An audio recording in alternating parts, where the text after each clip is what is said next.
new insight into the Wisconsin teenage girl who carried out a deadly school shooting on her school. A photo taken by her father at a gun range and posted on his social media page in August. She is wearing a black shirt with the name of a band whose lyrics were cited by the Columbine killers in 1999. The picture tells us two things, really. The first is that we know she had some familiarity with weapons. We know that her father, in his comment to the picture, indicated that he and his daughter attended the shooting range frequently. None of that is necessarily nefarious. All kinds of children across the country are taught about firearms by their parents. But nevertheless, it shows a baseline level of familiarization with weaponry. But the T-shirt, I think, is really significant. The chances that her interest in that band, which, as you mentioned, is an older act who was popular long before she was born, the chances that her interest and the interest of the Columbine shooters in the same band is a coincidence, I think, are infinitesimal.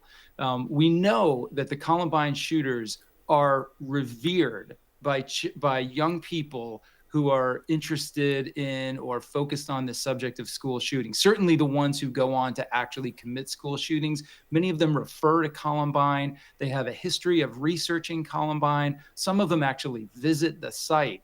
So if we find that this T-shirt is an expression of an interest in and maybe research of those school shooters, that tells us a lot about what she was thinking in the days, months, maybe even longer time period before the shooting took place, that it was a level of premeditation and planning that went into this. So I think it's a very disturbing detail at this point.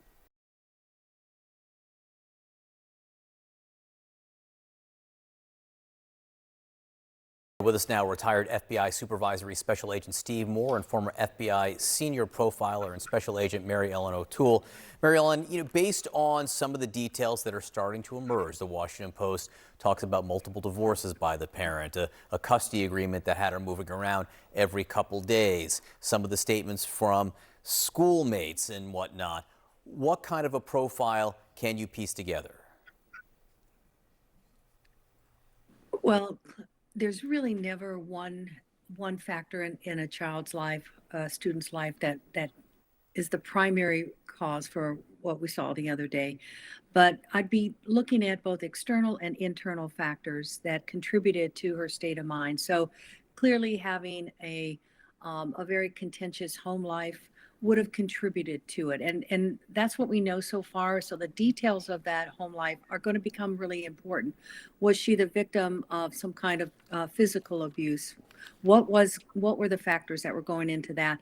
But also what becomes important are other things that would have contributed to her state of mind. And that could have been how she felt about being in a new school, her own self-image.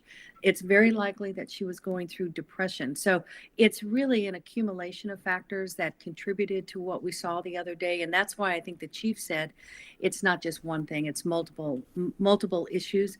And we see that in almost all of the school shootings.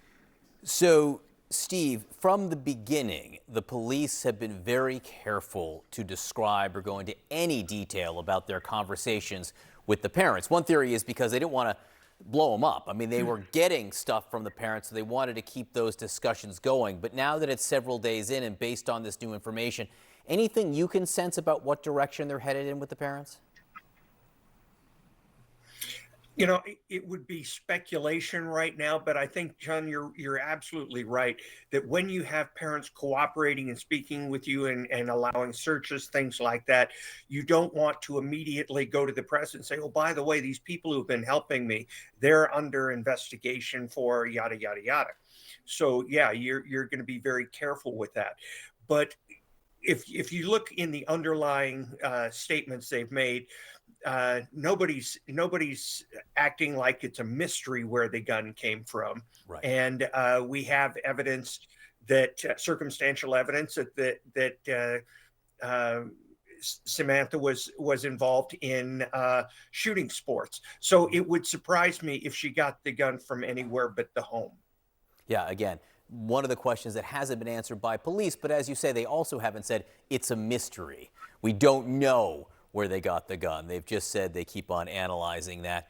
You talked about the photo at the gun range that was posted on the father's social media account. That in and of itself, not unusual for parents with children. What strikes a lot of people is the T-shirt that the girl is wearing, which has the name of a band whose lyrics were cited by the Columbine killers in 1999. And Mary Ellen O'Toole, I was on TV with John Miller and Andrew McCabe when that news broke last night, and their reaction, they had almost exactly the same reactions. There's always a tie with Columbine. The role that Columbine plays among so many would-be or actual school shooters is just enormous.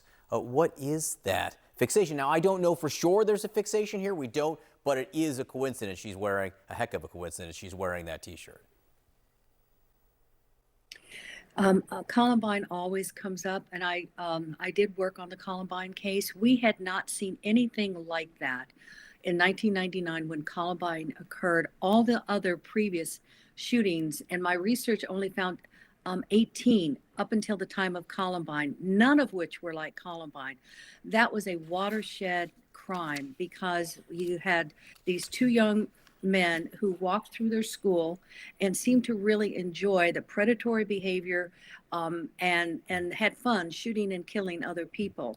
And one of the basement tapes for Eric Harris, he talked about wanting to be iconic, and he talked about wanting to live forever and infamy, and he talked about hatred, and that was absolutely chilling to me because I had not seen an 18-year-old have that kind of hatred. But he was prophetic. He did say he would live forever, and he has. And I think in part because it was such a sensationalized crime. Again, we had never seen anything like that prior to Columbine. You had to go back to 1966 to the Whitman shooting in Texas. And Steve, when you have that piece of information, what will investigators do with that? Well, they're going to have to go through all the writings, all of the social media, anybody she communicated with, and find out if there's a pattern. And really, I've worked with Mary Ellen on cases in the Bureau, and what we would do is collect this type of information for them and ask them, what does this mean? Certainly FBI agents, we are in the field working on the crime itself, but when it comes down to what do these factors mean, we defer to NCAVC or the profiling group. But yeah, you are trying to get as much information about what was going on in their life to be valuable to the profilers. And we will wait to hear more from police, and maybe as soon as today. Steve Moore, Mary Ellen O'Toole, thank you so much for being with us this morning. Appreciate it.